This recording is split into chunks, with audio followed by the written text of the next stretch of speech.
নমস্কার বন্ধুরা, আমি রেশমি আল্টিমেট মোটিভেশন চ্যানেলে আপনাদের সকলকে স্বাগত জানাচ্ছি। ভিডিওটি শুরু করবার আগে একটা ছোট্ট অনুরোধ, সম্পূর্ণ ভিডিওটি অবশ্যই দেখবেন। ভালো লাগলে একটি লাইক দেবেন আর আপনার পরিচিতদের মধ্যে ভিডিওটি শেয়ার করে দেবেন, যাতে সকলেই এই ভিডিওটির মাধ্যমে উপকৃত হতে পারেন। চলুন তাহলে আর দেরি না করে ভিডিওটি শুরু করা যাক। বন্ধুরা, আসছে নাগপঞ্চমীর তিথি। 2024 সালে নাগপঞ্চমী কত তারিখে পড়েছে? পুজোর তিথি এবং শুভ সময় কতক্ষণ থাকবে? নাগপঞ্চমীতে কোন বিশেষ কাজটি করলে আপনি উপকৃত হবেন? এই সব কিছু জানতে পারবেন আজকের ভিডিওটি থেকে। তাই ভিডিওটি শেষ পর্যন্ত অবশ্যই দেখতে থাকুন। হিন্দু ধর্মের বিভিন্ন উৎসবের মধ্যে অন্যতম হল নাগপঞ্চমী। এই বছরে নাগপঞ্চমীর তিথি পড়েছে আগস্ট মাসের প্রথম সপ্তাহে। যাদের কালসর্প দোষ রয়েছে, সেই দোষ থেকে শুরু করে একাধিক সমস্যা কাটাতে নাগপঞ্চমী তিথিতে সম্পন্ন হয় বিশেষ পুজো। এই দিনে পুজোর শুভ মুহূর্ত কোন সময় থেকে শুরু হবে চলুন জেনে নেওয়া যাক। নাগপঞ্চমী পড়েছে 9ই আগস্ট। এই দিনে বিধি অনুসারে নাগ দেবতার পুজো করা হবে। পঞ্চমী তিথি শুরু হচ্ছে 9ই আগস্ট সকাল 8টা 15 মিনিটে, শেষ হচ্ছে পরের দিন অর্থাৎ 10ই আগস্ট সকাল 6টা 9 মিনিটে। নাগপঞ্চমীর শুভ মুহূর্তগুলি জেনে নেওয়া যাক। নাগপঞ্চমীর দিন পুজোর শুভ মুহূর্ত পড়ছে 9ই আগস্ট দুপুর 12টা 13 মিনিটে। এই সময় থেকে শুরু করে দুপুর 1টা পর্যন্ত শুভ সময় থাকছে নাগপঞ্চমীর পুজোর জন্য। প্রদোষকালে নাগ দেবতার এই পুজো খুবই শুভ। প্রদোষকালে সন্ধ্যা 6টা 33 মিনিটে রয়েছে পুজোর শুভ সময়। সেই সময় থেকে শুরু করে সন্ধে 8টা 20 মিনিট পর্যন্ত রয়েছে পুজোর শুভ সময়কাল। নাগপঞ্চমী পুজোর পদ্ধতিগুলো জেনে রাখুন। অনেকেই নাগপঞ্চমী তিথিতে উপবাস রাখবেন। এই তিথিতে শিবের আরাধনা করবেন। এছাড়াও কাঠের পিঁড়িতে সর্প দেবতার ছবি রেখে বা মাটির সর্প মূর্তির পুজো করতে পারেন। তাতে হলুদ, সিঁদুর, চাল ও ফল নিবেদন করে সর্প দেবতার পুজো করা হয়ে থাকে।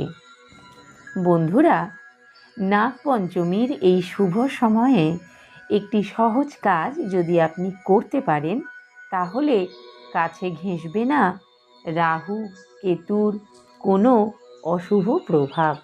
চলুন তাহলে জেনে নিন কি সেই কাজ। হিন্দু ধর্মে সাপকে সর্প দেবতা হিসেবে পুজো করার রীতি রয়েছে।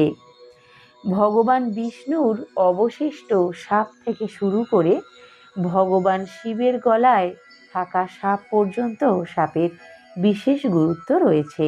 এছাড়া গ্রামে গঞ্জে সাপের জন্য পুজো করার চল রয়েছে। এমনকি বাড়িতেও নাগপঞ্চমীতে সাপের পুজো হয়। যে বাড়িতে এই পুজো হয় সেই বাড়ির সদস্যরা কখনো সাপের কামড়ে মারা যান না, এটাই প্রচলিত বিশ্বাস।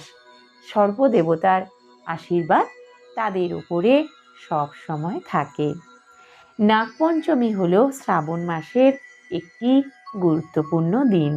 প্রতি বছর শ্রাবণ মাসের শুক্লা পঞ্চমী তিথিতে পালিত হয় নাগপঞ্চমী। আগামী 9ই আগস্ট হল সেই গুরুত্বপূর্ণ দিন। এই দিন নাগ দেবতাকে পূর্ণ আচারবিধি মেনে পুজো করার রীতি চালু রয়েছে। নাগপঞ্চমীর দিন নাগ দেবতার পুজো করলে আপনার মনের সব ইচ্ছা পূরণ হবে। এই দিন নাগ দেবতাকে পুজো করলে জন্মকুণ্ডলিতে কালসর্প দোষও কেটে যায়। এছাড়া নাগ দেবতাকে ভক্তি ভরে পুজো করলে সাপের ভয় থেকে সব রকম আশঙ্কা দূর হবে। রাহু ও কেতুর অশুভ দৃষ্টি সারা জীবনের মতন কেটে যাবে। প্রদোষের সময় নাগ দেবতার পুজো করা সর্বোত্তম সময়। দুপুর 12:30 থেকে 1টা পর্যন্ত নাগ দেবতার বিশেষ পুজো করার জন্য সময়টিকে শুভ বলে ধরা হয়েছে। প্রদোষকালে পুজো করতে না পারলে এই তিথিতেই যে কোনো সময়ই পুজো করা যেতে পারে। হিন্দু ধর্মে সাপকে সর্প দেবতা হিসেবে পুজো করার রীতি রয়েছে। একটি কিংবদন্তি কাহিনী অনুসারে সমুদ্র মন্থনের সময় বাসুকী নাগাকে একটি দড়ি হিসেবে তৈরি করা হয়েছিল। সাপের অনবদ্য ভূমিকাকে স্মরণে রেখেই নাগপঞ্চমী উৎসব পালন করা হয়। শ্রাবণ মাসের শুক্লপক্ষের পঞ্চমী তিথিতে শ্রীকৃষ্ণ বৃন্দাবনের মারাত্মক বিষাক্ত কালিয়া নাগের বিষ থেকে মানুষের জীবন রক্ষা করেছিলেন। এছাড়াও তক্ষককে আগুনের তাপ থেকে বাঁচানোর জন্য তার উপরে কাঁচা দুধ ঢেলে দেওয়া হয়েছিল। সাপ তক্ষকের বেঁচে থাকার কারণে সাপের বংশ রক্ষা পায় সেই সময়। তখন থেকেই নাগপঞ্চমীতে সাপের দেবতাকে দুধ দেওয়ার প্রথা শুরু হয়েছে। নাগপঞ্চমীর দিন নাগ দেবতার অপার আশীর্বাদ পেতে হলে বেশ কিছু নিয়ম মেনে চলতে হবে। চলুন তাহলে বলে দিই কি সেই নিয়মগুলি। এই দিন অভাব বা দুঃখী মানুষ যারা, তাদের কিছু দান করা অত্যন্ত শুভ। এছাড়া এই দিন নাগ দেবতার বিশেষ পুজো করে দুধ দিয়ে স্নান করাতে পারেন, তাতে পুণ্য লাভ করতে পারবেন। বাড়ির সদর দরজার সামনে সাপের মূর্তি বা ঘরে মাটির তৈরি সাপের মূর্তি রাখতেই পারেন, তাতে নাগ দেবতার আশীর্বাদ পাবেন। সর্পদেবতাকে ফুল, মিষ্টি ও দুধ নিবেদন করতে পারেন। নাগপঞ্চমীর দিনে সরীসৃপ বা সাপকে দেখতে পেলে কখনো আঘাত করবেন না। তাই এই দিন চাষের জমিতে লাঙল চালাতে নিষেধ করা হয়, গাছও কাটবেন না। বন্ধুরা, নাগপঞ্চমীর এই বিশেষ দিনে শুক্রাদিত্য যোগ এবং শোভন যোগের মতন একটি শুভ সমন্বয়ও তৈরি হবে। আমাদের বাংলা ছাড়াও বিহার, উড়িষ্যা, রাজস্থান প্রভৃতি অঞ্চলে নাগপঞ্চমীর পুজো উদযাপিত হবে। নাগপঞ্চমীর পুজো করবার সময় অবশ্যই কয়েকটি বিশেষ দিকে খেয়াল রাখতে হবে।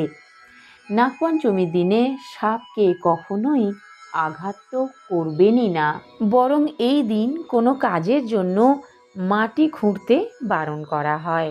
কেননা মাটিতে সাপের গর্ত থাকতে পারে এবং সেটি ভেঙে যাওয়ার সম্ভাবনা থাকতে পারে। সাপ বিরক্ত হলে একটি পরিবারও ধ্বংস হয়ে যেতে পারে।